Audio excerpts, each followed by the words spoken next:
All that emotion, drowning to survive. The tides inside my mind. My hands are reaching out. How can I speak about waves crashing on my body? I shiver from that cold, cold world, that old world. You'll never survive if you don't try to calm the waters on the inside. On the inside, you're the moonlight. On the outside, gotta hold tight. Let the storm pass it. Then you walk on water. Then you walk on water. Then you walk on water. Then you walk on water. Then you walk on water. Then you walk on water. Balance, I'm challenged. I try to shift the currents of my mind. Oh, don't suffer with the times. Don't settle for this cruel, cruel world, this old world.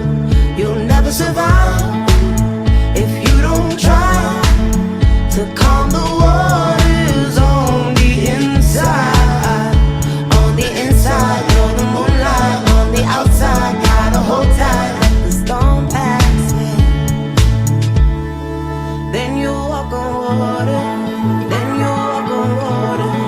Then you walk on water. Then you walk on water. Then you walk on water.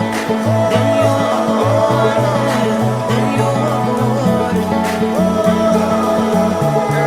Then you walk on water. Then you walk on water. Then you walk on water. Then you walk on water.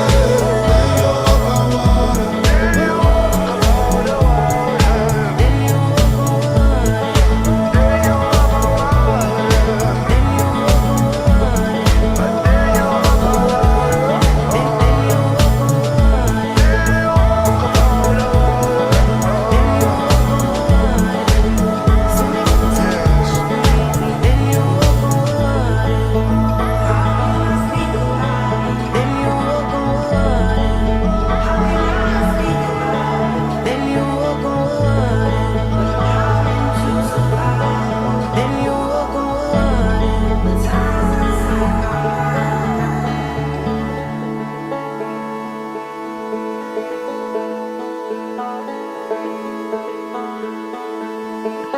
Okay, Fabi, it's telling me I can't put my camera on. That is weird. Let me see. Oh, well, maybe restart it and then. Yeah, that's not going to happen. Oh, let me see. It says Zoom cannot detect a camera. Well, then start again and we are Okay. on. It's okay. So welcome everybody. This is our second one, and we're waiting for Camilla to join again. In the meantime, I guess I can just like tell you what it's about.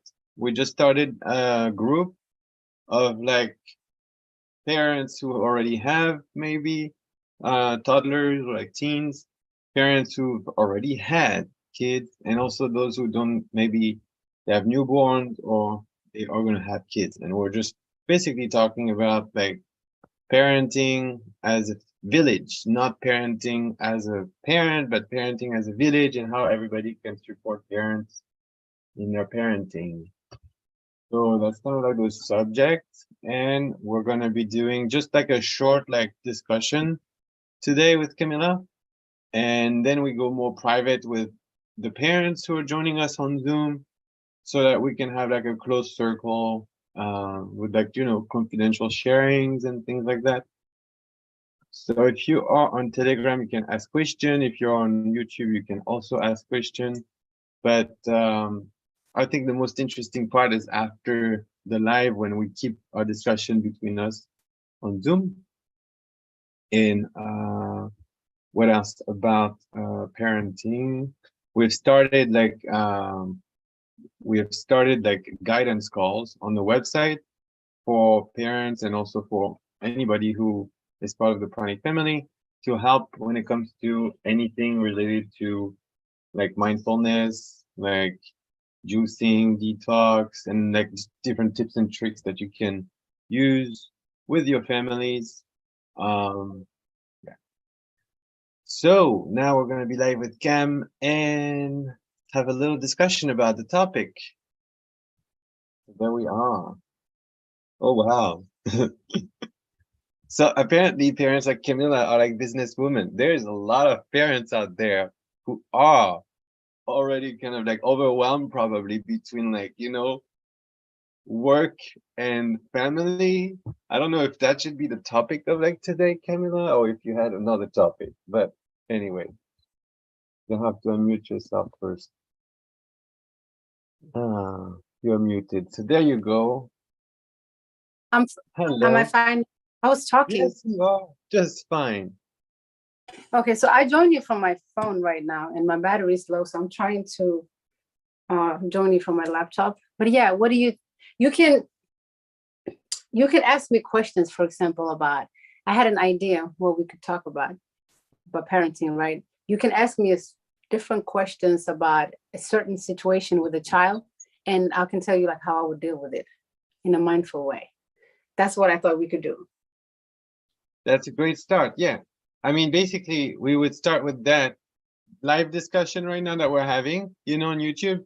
And then if we want people to have more private one-on-one with each other, like in the support group, kind of, we're just going to close the live, you know, and then we will stay on Zoom for maybe like another 30 minutes. That's what I thought we can do so that people can hear about the group, but at the same time, understand we're trying to respect everyone's privacy. All right. Yes, awesome. But well, last time, what did we talk about? We were talking about, we went a little spiritual, I think. I think we went a little spiritual with the idea of the image, you know, we talked about the emotion, we talked about guilt, and I think I was mentioning the fact that we're projecting an image, you know, into our kids, and that image is causing trouble. But I felt today we could change and go somewhere else. Maybe we could talk about like the balance between like what you think is work and what you think is family. And if you really need to, like, I don't know, put a separation between the two. Or did you have another topic in mind? But I saw you with the computer, so for me it was just like, okay, maybe I should talk about business. Yeah, we can do that. Let me join you from the laptop, okay? Because I can't see you on my phone and stuff. So I'm gonna join you right now. So okay, no I'm doing the switch. I'm quite excited because like my room looks like a kid's room, you know, and I'm like probably a kid asking the mother questions about how can we parent the right way. There you go. And I just got new glasses. Yes. Those new glasses are like reflecting too much of the screen. Maybe I'll just remove them. There we go. Hi. Your glasses or mine? Oh. Yeah, they're like reflecting too much. You know what I mean? Oh yeah, I know, cool. and I have problems, but it's fine. It's fine. Yeah, I just like to see eyes. I like to see people. But yeah, I'm resting my eyes today. Hey. You're resting your eyes. Morgan. Yeah. You haven't met Morgan yet. No, I haven't. Hey, Morgan. Am I pronouncing your name right? Morgan. You're muted. Maybe. It's a little French. Yes, and I'm currently in Quebec in Canada, and so French-speaking people say Morgan. And when I meet Spanish people, they say Morgana. What do you prefer? The original spelling and pronunciation is Welsh, and it's Morgaine. Yeah. Morgaine, okay. Yeah. Morgaine then. But everyone currently is saying Morgan, so either way. Okay. All right. So what did you think about about this, the start of this discussion, Camilla? What did you think? Or did you had a preference of topic? No, not really. I thought, Because I feel like there's something about, so let's go over that. Like, let's talk about balance, right? The balance between like the, you okay with that? We go with that? yeah, Like balance balance between work and parenting. between work and family, and like, how do you see that? And how can we like change maybe the concept, because it's a mind game anyway, right? To me, work is not work. Like, I talked to my dad about it today, and I was like, like, I work a lot, right, with the Pranic Family, but really, it's just an activity. It's like going to the bathroom. So anyway, how do you deal with that as a parent? Who work and kids. I think, I think every parents would want to spend more time with their child than, working. But then again, you have to find that balance where, you spend some time, because time is very important in parenting. That's one thing I've noticed, because, if you're so busy with work and they're 6 and then they're 12 and then they're 13 and then they don't need your attention anymore. But then again, throughout those years when you were working, you don't know what happened, how they got programmed, because we have all these devices. You have YouTube, you have TikTok, you have this. And then when people are working, it's easy for them to just give them a device, because that gives you more time to work. So it's all about time. So you're choosing the time between work and your child. So investing time in your child is very important. It's very important to balance that out and know that, okay, work is work, but it's going to be there. But the child is going to grow up, and then it will become something that you don't even know about, because you wasn't focused. So, And then you feel maybe more disconnected, even more. of No? course, you will be disconnected from yourself and the child. You don't have that relationship, and you don't know where in the world they are at. Because the information, when you're raising a child, you can tell them what to do, how to do, or maybe like not even tell them, but you can be that around them. But if you are just stressed out, working, that's the kind of picture they have of you. And then the rest is just like informations from all over around, the internet. And that's what makes them up to the person that they are. And most children nowadays actually end up depressed, because cyberbullying is not actually taken seriously. It's taken like a joke nowadays. If you're not like this person, if it's a lot of bullying going on. Notifications, for example, that's a stimulation for the kids. So yeah, it's very important to spend time, even if you don't have that. Just dedicate that little time where you're spending with your child, just to adjust their, whoever they're going to become. Yeah. Any comments on that? Yeah, I have a lot of thoughts and I guess opinions, it would be called, opinions about parenting. And so just a little bit about me. I haven't really met you before, Camilla. So but I'm a parent. I have one son of my own, well, not of my own, that I birthed. And I currently have no contact with him. He lives with his father on the other side of the country. And that was out of his own choice. So his father and I separated because I was on a very different life path than his father. And then his father didn't take the separation very well.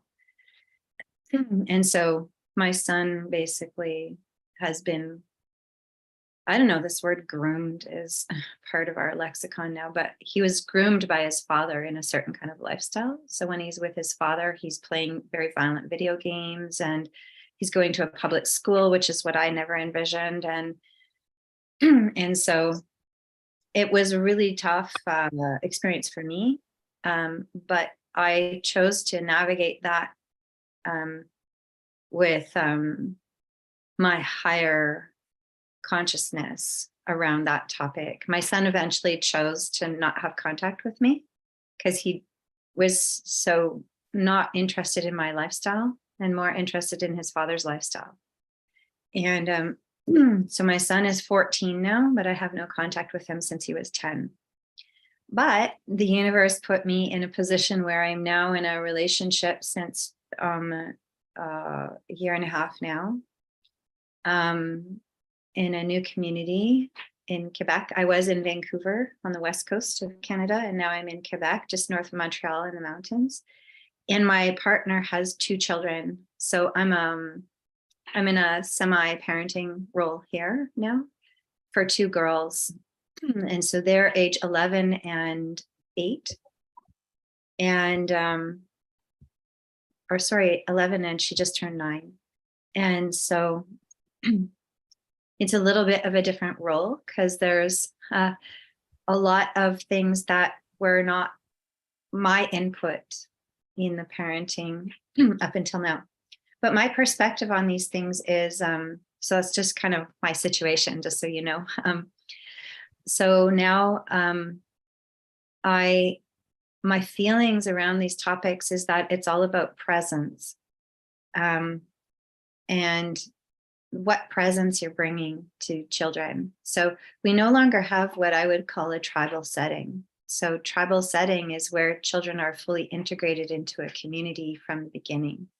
And it's not just a nuclear family, 2 parents and children together, locked together in isolation, because that's really stressful on the parents and also really stressful on the children.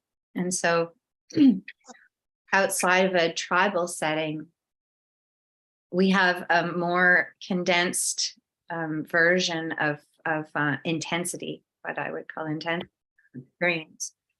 So which can be amazing, though. Like anything can be, any challenge we have can be something that is have the potential for amazing results. Like, so, you know, the greater the challenge that we have, the greater can be our propelling forward in our path. So for me, it's been about self-discipline. So how disciplined am I to not be on a device around children? How disciplined am I to be embodied when I'm around children? Because they're just going to mimic everything you do. And so finding that balance for me has been about just my personal path of self-discipline. So everything about how I'm living, and I think this is what Pranic Family is about as well, is about making choices about how we want to live and moving more towards simplicity. So for instance, right now we're living in this very tiny space. So we just built this double bed for the girls. It's in the middle of like our living room, basically. We live in a little cabin. This is our little art wall. I'm actually at our table, just our table, and this is the other side. So we're living very minimally. And upstairs is where it's the adult space. So, you know, I'm a photographer, I have my camera and stuff up there. So things that are precious, or things that are more expensive, or things that I just made a boundary. So so it's about I try to set things up so that it's the least amount of stress. Like if I care about something that they might break, I'm just going to put it away. If I want them not to be obsessed with technology, then I better not be using technology in front of them.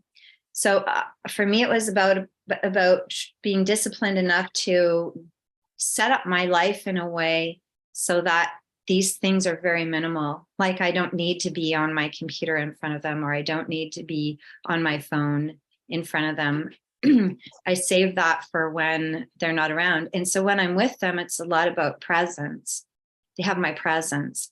And when they're going out and they're going to experience all of these things that the world has to offer them, it's all kinds of candy, visual candy, sensorial candy, you know, all of these experiences, they're going to have their experiences. I can't prevent that from happening. They're going to need to explore and go through their own samskaras and go through their own path. I think that my role is to be the safe harbor that they can come back to. So, you know, I'm not here to control what they're doing. I'm not even here to give them advice, because I don't think that's really what called for, in my opinion, because that would be endless. But it's for them to feel safe enough to experience everything that they're experiencing and to have a place to come back to. So I learned this with my son. He was very, very active as a small child. Wow, what a powerhouse of energy. And I mean, children come into the world like this, right? Like 100 times more energy than we have, because their bodies are they're direct from source, you know? And so I breastfed him till he was like 2.5. And I realized that he couldn't stop himself. He just didn't have the capacity. He's new in this body. He would go and play, and the energy would build and build. And then I realized at some point, he didn't really need to breastfeed anymore. He was doing it just for the energetic of it. So he would come to me just to be in my arms and stop. So to be at my breast was just for him to be able to stop his movement and to come. And I was like his earthing platform, you know, where he could hold still. And finally, I just replaced the breast with just a blanket where he just came and sat in my lap, and I would just hold him. And I would be the energy that was super calm and relaxed. And it's all about presence. Am I fully embodied while I'm with him? And they can feel that. They really feel that. And so if they're going to go out and they're going to go on have their bullying experience, or have their TikTok obsession, or who knows what they're going to do, it's not my role to try and tell them not to do that, but it's my role to, when that falls apart, or when they have that really strong, intense experience of life, they can come back and they're going to feel my presence, feel me being grounded, and to hold space for that. So, yeah. So my partner's daughter, who's 11, she was having a lot of difficulty with her emotions. She would go into a very emotional crisis very easily. She'd panic, and she'd go into her thoughts, and she would get in a lot of fear, and she would start, you know, acting this out with her sister, and what we could call being mean, you know. But she was just really, she couldn't control her energy. She didn't have the capacity. That's all that is. So I call it holding the energy. When we can't hold the energy, we throw it out of us at whoever's around or whatever is happening. So she was doing that a lot. And now recently, since I've been giving my partner a lot of my presence as well about parenting and shifting how we are acting in our home, just in terms of my example, it's like it's gone down like 50% within a year. And so she feels a lot more safe. And even just 2 days ago, she was going into a crisis mode, and she's going in her head and spewing a lot of things. And my job isn't to try and go there with her. My job is to listen. And I think what is called, sorry, I'm talking a lot. I'm going to stop soon, but. Oh, no, you're fine. What is called, I think somebody was calling, like, to give names to styles of parenting or something, but really it's about, there's a lot of names for things, but so I can't remember the name for this, but it's really about, I just bring it back to presence and holding space. And you're not trying to solve their problems for them, but really it's the recipe for me is behind every action is an emotion, and behind every emotion is a need. And so I just go directly to, she's going off. I'm like, I go directly to the emotion to name it. Oh, it looks like you're really scared right now. Yeah, I can feel that. Like, I'm not trying to solve it for her though, but I'm acknowledging it. And then behind that is like, you know, a need, like, do you need us to hear you more? Hey. And then she calms right down, and she sees, and then she's seen me as well. I'll have a moment where I just start crying or something, and she looks at me and she starts to panic because in her past emotions were something she was afraid of. But she's seen me just allow myself to cry for no reason, you know, like I said, no, it's just energy that wants to come out of my body and it's going to pass. And then she sees 2 minutes later that it's passed and I'm fine and her world didn't fall apart. And now, just like yesterday, she said to me she was having one of these moments, and she's now learning. I didn't tell her how to do it, and I didn't do anything other than my presence and my example. And it takes time, though. Like I said, it's been a year. She just changed it for herself. She's learning how to do that. She's seeing it and emulating that now. And then she looked at me and she said, "Did you see how easily and quickly I changed my emotions, eh?" And I said, "Wow, yeah, I did see that. Does that feel good for you?" Like, because I don't even want her to think that that's my goal for her. Like, she needs her own goals. Like, was it good for you? And she was just like, yeah, so I said, wow, that's great. I'm really happy for you that that's working well for you.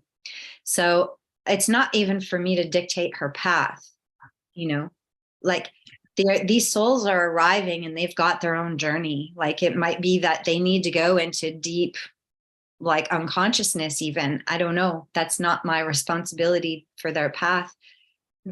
But pardon me, but to just offer presence. Yeah. Offer presence, and the reward isn't their behavior or them. The reward is your own presence, feeling that you're in your own body with these beautiful beings. And that in itself is the reward.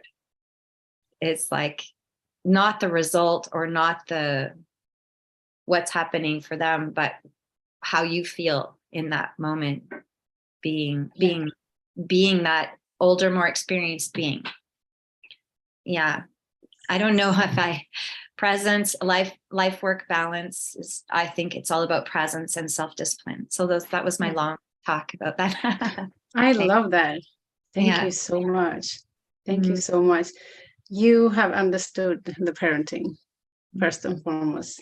That's how I see parenting. Exactly everything that you have described. And when you first said you haven't seen your son, I'm sorry about that, by the way, but I could feel it. I was just thinking, okay, with the divine timing, he will come back because of you are his sacred place, where he can feel like safe, just like he was running to you on the blanket. It's the same thing. But at times at 14 or 10, we think like the fun part, the games, and that's what we want to see. So that's what he wants, but that's not safe in his inside here. He knows that he will come to you. So I wouldn't even worry about it. The day that he feels like, okay, I need to go to somewhere safe, you are his safe place. Yeah, I'm not concerned about it at all. And in fact, I feel safe to voice it here because I feel that this is probably a group who grasps a lot of higher consciousness stuff, but it's not even my role necessarily he's on his own journey. Like every spirit comes in and they're on their own journey. And I'm not super attached to playing a role for him necessarily, other than if it arises and is what it is, then yes, if like he wanted contact with me again, absolutely, I would step into that role for him. But I'm not attached to it. So when he says he doesn't, I'm like, okay. Then I grieved, like on my personality level of my being, of course, like I'm a mother. And so there's a part of me that loves that role. But then there's another part of me, a higher consciousness, that can bridge that and just be like, yeah, this being is on his own journey and he's making his own choices and may or may not have contact with me again in his life. I don't know. But if that day comes, I'm fully available. And I love that. I love how you think. Awesome. And I love how you mentioned when you said, the tears, it's just energy that's going out. I love that. I love that because we hold back a lot of tears and we think like sadness is a bad thing, or it's okay to be sad around your child, and release it, but explain it. Okay. Don't make it into something sad, but explain it, like, just like you did a beautiful job. I really love that. So yeah, that's what parenting is about. Just being present. I know maybe I'm going to be off because I'm like not necessarily a parent, but I just wanted to share something because I wanted to be here and I want other people to be here like me, even if they're not parents.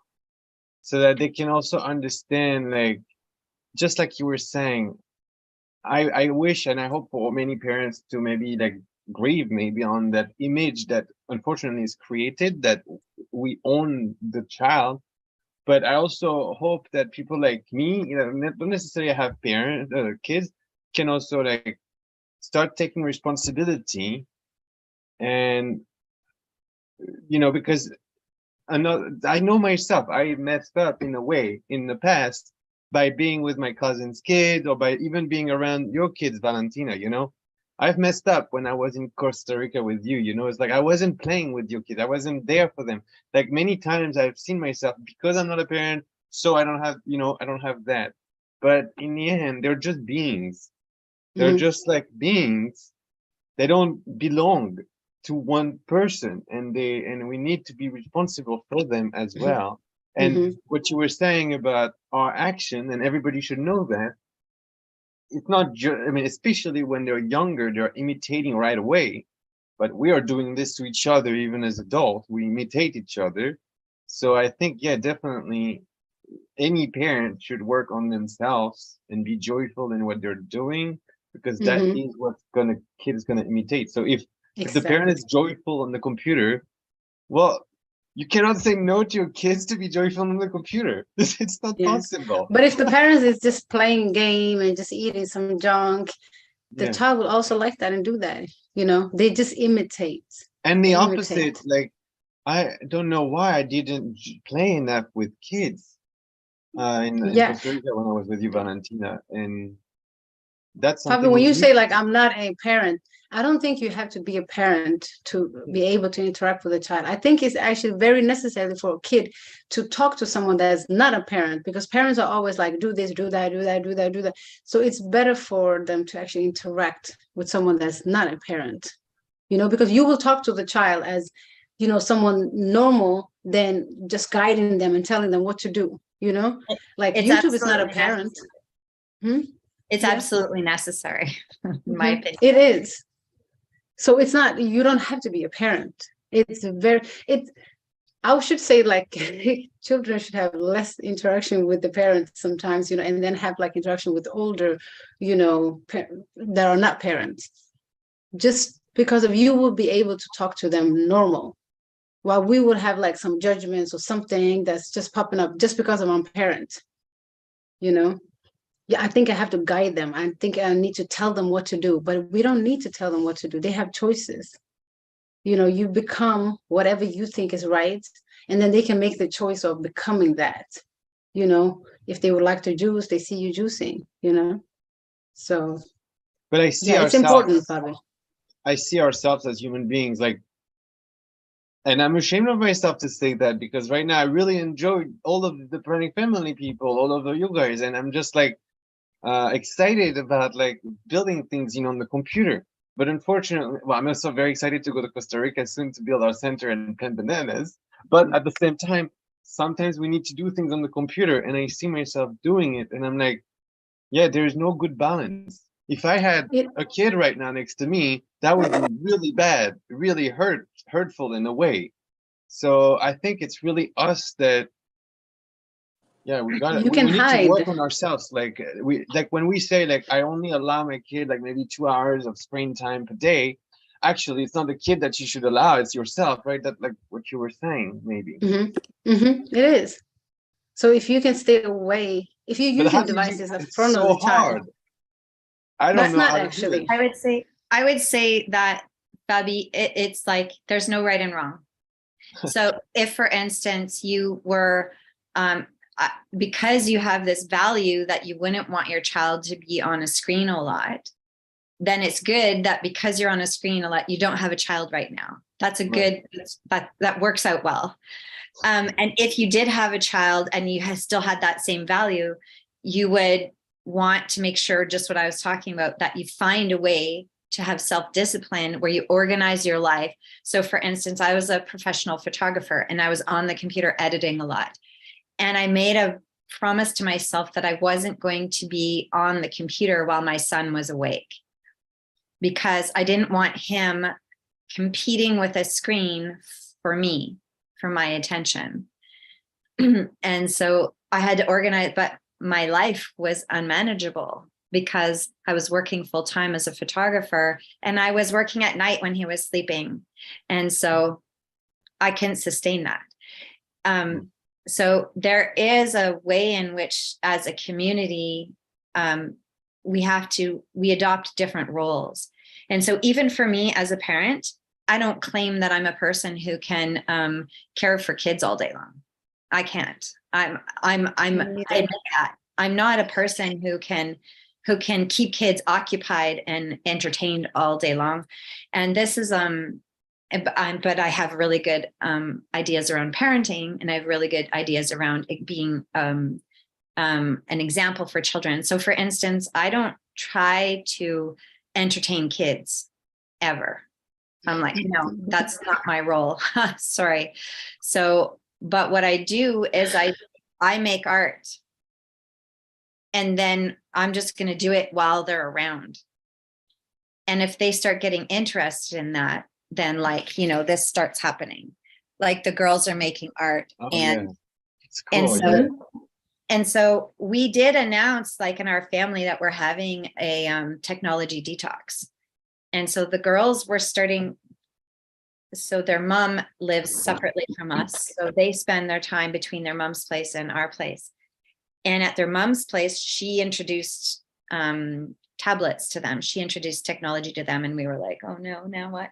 And so, but we're not in control of the whole universe outside of us. So it's like, okay, now our lives involve some technology, and they're going to get exposed to it anyways. The oldest is in public school, and I'm not making all these choices, right? So, but how I navigate it is we do have the ability to create self-discipline for ourselves and create a bubble for our home space. That picture. And so for me, my agreements are that I have a lot of people that I rely upon where the girls can go to them. Like, so in our community, I'm like arranging for the girls to go to other people's places a lot, and also for their kids to come here, so that we have this swap out. So it's kind of a bit of that tribal feeling, like I was saying. So we're not isolated so much, because I'm not going to keep kids entertained all day. And I'm not here to solve all of their boredom problems. And I believe that if they're bored, I let them be bored. I'm like, yeah, go outside and see what the snow has to tell you.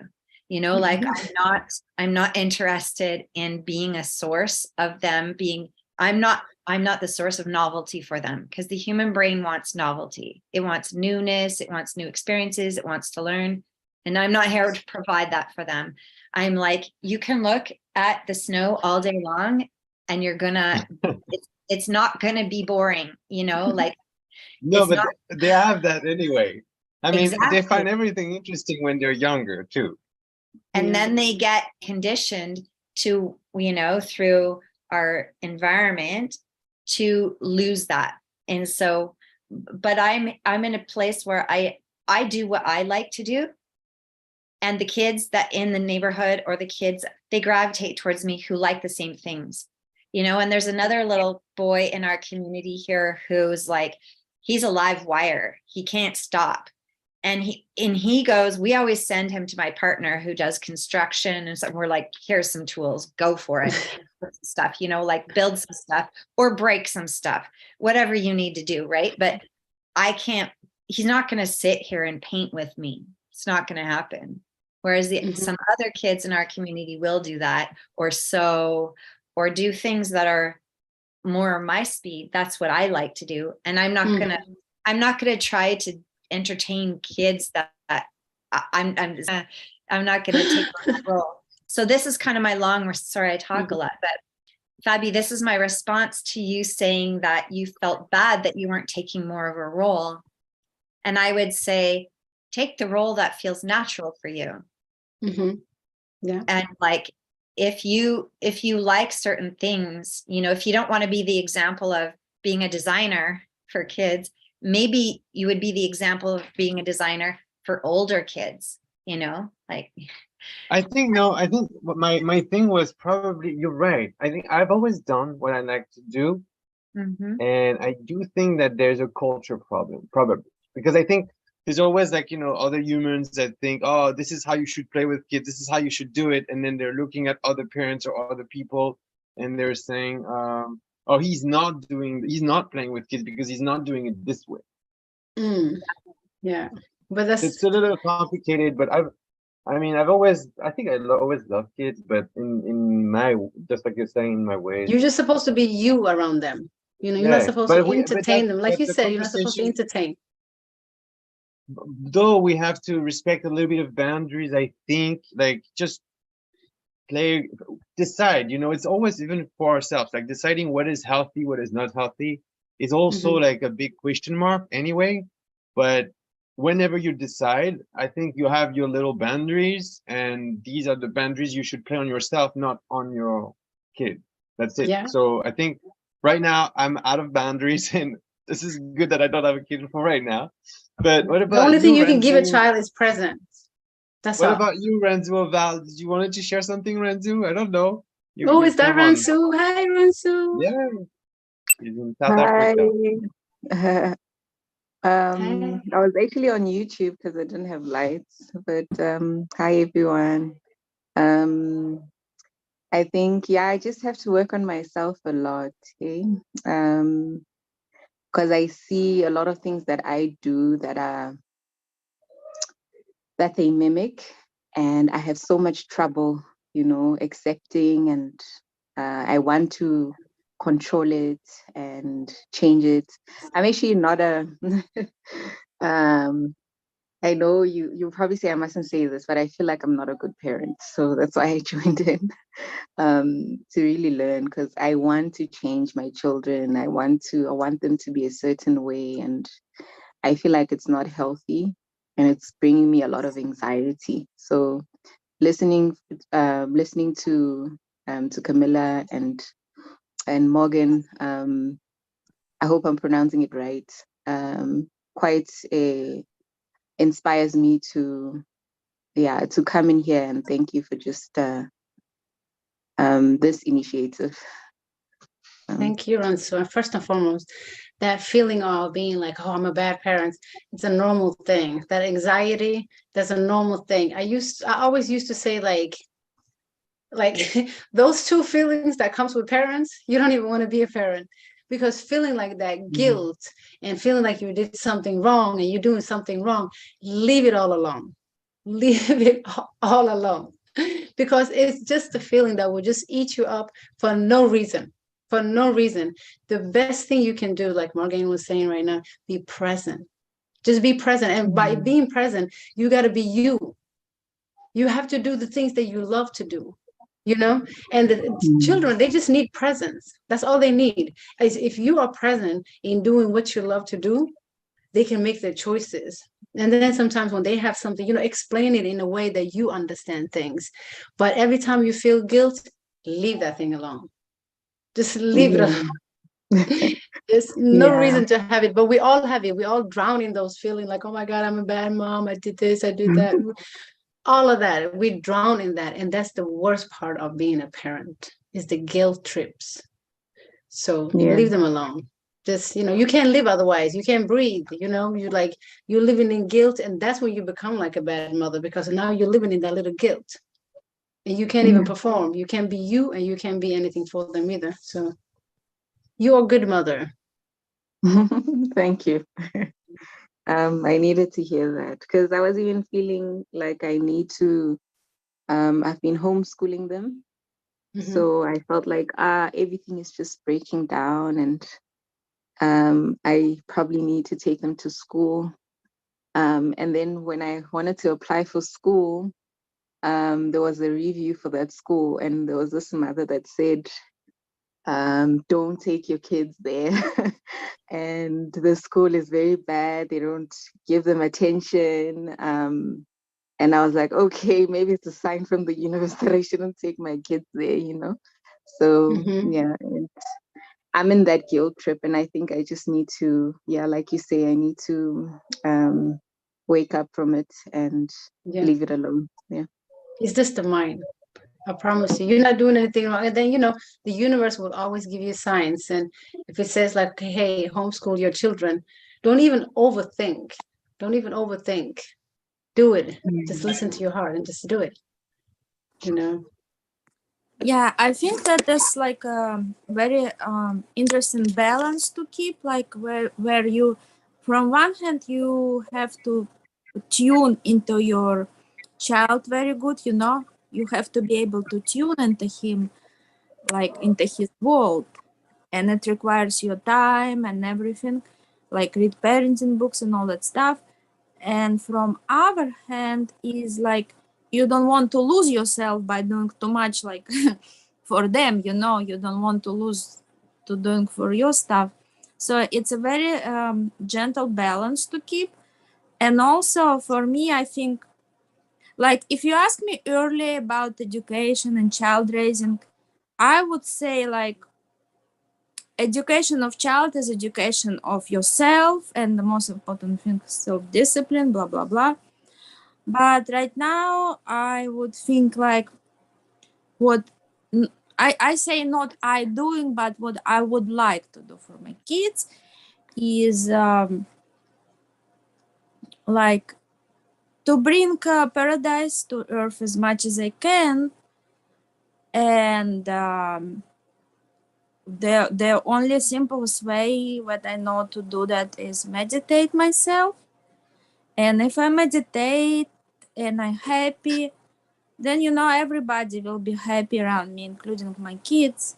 The only thing we disturb to do everyday meditation is like everyday life and things that life roles like start to seem more important than doing meditation, and you takes your attention from meditation. But if you really put yourself into meditation and you feel happy, then you have nothing to worry about it, and your kids will be happy too. Yeah. Put your own mask first. Yeah. Must. Yeah. I mean, if you want to save your children, I was telling Fabi last time that when you're flying with your children, the flight attendant would always tell you, if you're traveling with children, put your own mask first. You have to save yourself first. And that's the only way you can take care of your children, if you are whole within yourself, and and your authentic self. And it's not just say like you, but just create the atmosphere, like that's a difficult part. Create atmosphere that is relaxed and happy, and you as a parent creating this atmosphere. And there is no other way I know to create it as to meditate yourself, to bring those frequencies around in the household. The atmosphere in here, if you create it in here and in here, it will be created in here. And I just want to add something. Yeah. I want to add about, like, I'm sorry, but like, because I'm a geek, so I want to say that because if any parents is like thinking that way, I used to work in virtual reality, and I was trying to, like, make apps to help people like be more relaxed and create an atmosphere better. I just don't know if parents want to use those apps, but I don't think they are good. Like, I just wanted to say that because I just stopped from this. I just realized that it was still a gimmick. And I mean, maybe it temporarily, like a band-aid, it can help like create like a relaxed, because I know there's like different like apps helping like shut off something, or it stops after a certain time, or then you have relaxing music or the good colors or whatever. But I don't know. And I think the most important stuff is like nature, like nature, and read in front of them. Yeah. Read physical books in front of your kids if you want them to get into the physical things, instead of the ads or any apps. But the apps will never replace nature. That's what I'm trying to get at. Like, no matter how like so many humans are trying really hard to, like, it will never replace that nature. Yeah, but nature is like, you can be mad in nature too, Can you be mad? That's what I mean. Yeah, you don't need an app to meditate. If you can just take your kid in a quiet space in nature, whatever, it's more powerful. Yeah, but what I mean, like when you're in the present, say like a guru, like a Buddhist guru, you feel like happy and you feel nice. Why? Because this person is like, he can create those frequencies around. The same like you, like a parent can create those frequencies, And at the same time, if you don't meditate, even you go in nature, you still will be crazy in nature, you know. Oh, You will be mad in nature with your kids. yeah, I guess, yeah. I Yeah. love that. It's Valentina. Mhm. Yeah, I love what you're saying. Thank you. Yeah. Consistency also is good for kids. If you're consistent with yourself and the practices you do and the things that you're doing, don't think like, you know, one day I'm doing what I love and the next day you don't. It's stay consistent with yourself. This whole journey is like you working on yourself, and if you whatever path you're choosing for yourself, you think is good for you, right? And that's what they will imitate. That's what they will imitate. It's one. If it's And I one thing I've actually learned think, is that they don't do what you tell them; they do what you do. and that's powerful what you said, because like I'm lucky. Some people maybe are lucky because they, no, actually it's not luck. It's exactly what you're saying. It's like, because you can play the victim in your own ego, in your own eye. And this is exactly how the kids will actually live their lives too, I think. And so I'm not lucky. It's just like, you know, whatever. I decided to go for my dream, my passion since a very early age. And that, yeah, and I think that might come from also my dad and other things. And I'm just like seeing that some parents are not, like they're playing against themselves in a way, and then it's being put onto the child maybe. I would say also, Fabi, that you know, I think some of it is also our karmic reality. Like every soul comes into this life with a specific samskaras and specific karma. And so as parents, we tend to think that our children are a result of of all of our messed upness and our good actions and our bad actions. But I'd say that that's it plays a very important role, but it's not all of it. Some of it is like the children come in loaded with their own stuff. And so we don't have control over that. Yeah. And all we have control over, as like Valentina was saying, is our own energy. So that's our own presence. How present are we? What is our presence like? What is our energy field like? That's going to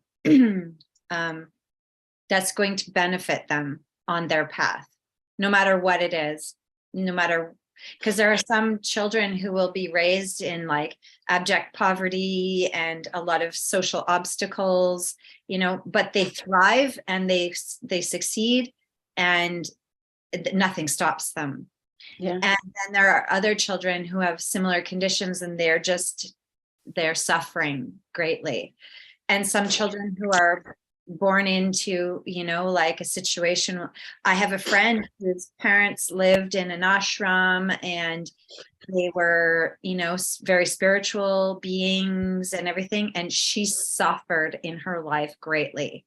Like she was on her own since she was like 14 or 15. And like so it's not exactly just our actions as parents that are determining some things.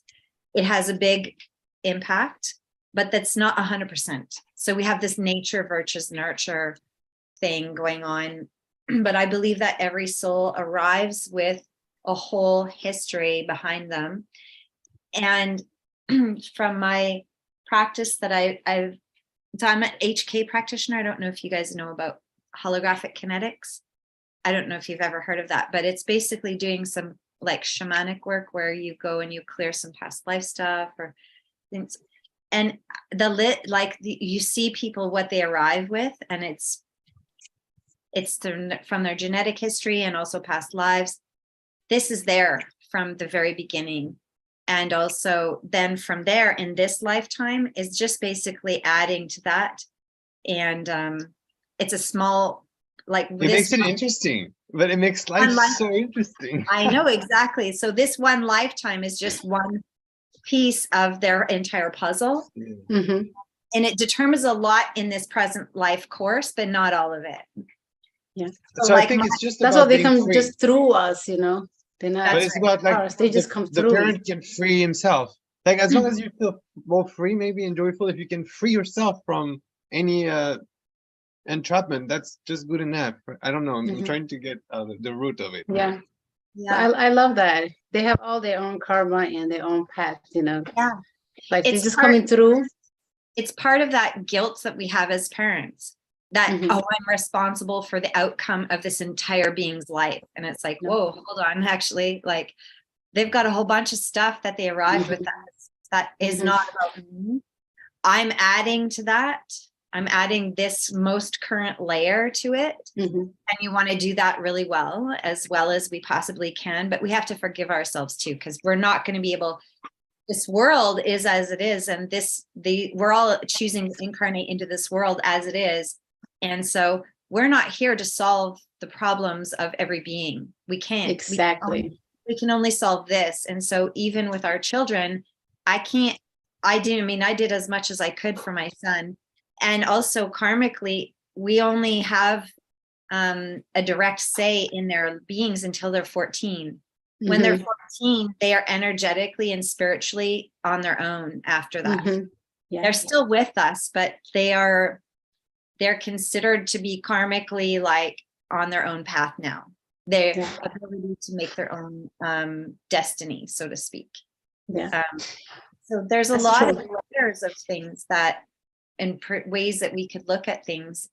And if we get caught up in kind of this social norm, which is that how we parent is going to determine every single thing for this being for the rest of their lives, it's too impossible. much pressure. It's way too much pressure, and no being can fulfill that. So we have to find ways to shift our comprehension of things. Yeah. Yeah. You're responsible just for yourself, actually, in a way, you know. Yeah. So, yeah. But then, you know, I used to tell my kids that after they turned actually 14, I used to tell them like anything that I had guilt about. You know, I had children when I was very young. I used to tell them like, or I told them now that in the beginning they were in the same car with me. You know, they were passenger and I was the car, you know. So whatever I hit, whatever I crashed, you know, they got little scars from it. But then eventually they will get on their own cars and then find their own roads, you know. But since they were in the same car with me, whatever mistake I have done, whatever I have come through, you know, whatever I've experienced in life, they got little from it as well. You know, they have little scars here and there, but that's not going to determine exactly who they are. And we're all human, you know. I didn't know how to drive maybe, you know, but now I know, I'm aware, you know. So you can make choices and we're just humans. Even if you're a parent, you're just a human, you know. So don't forget that. And even those things that we deem as like negative or like, you know, like when I see the children having an anger outburst, I actually feel fine about it. Like, because I feel like, wow, you're really learning about anger. Like if we deem things as negative because we're afraid of it, or we don't want to experience, or it's like, it's something that is disturbing our peace, you know, we're still in a push-pull relationship with life.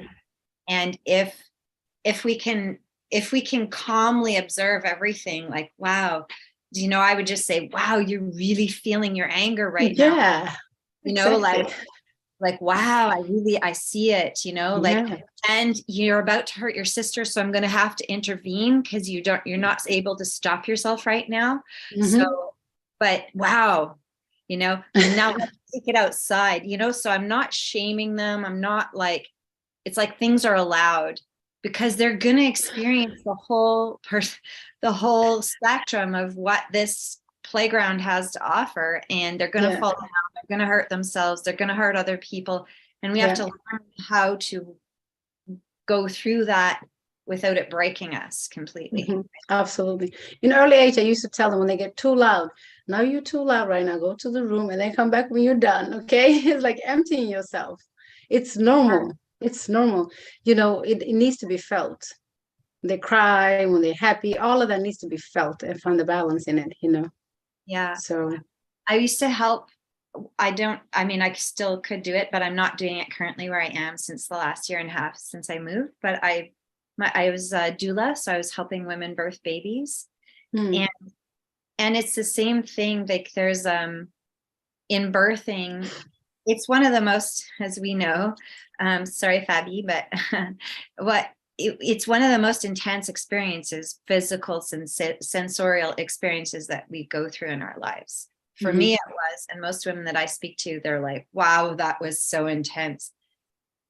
And how I would encourage women to go through it is to experience it just as sensations.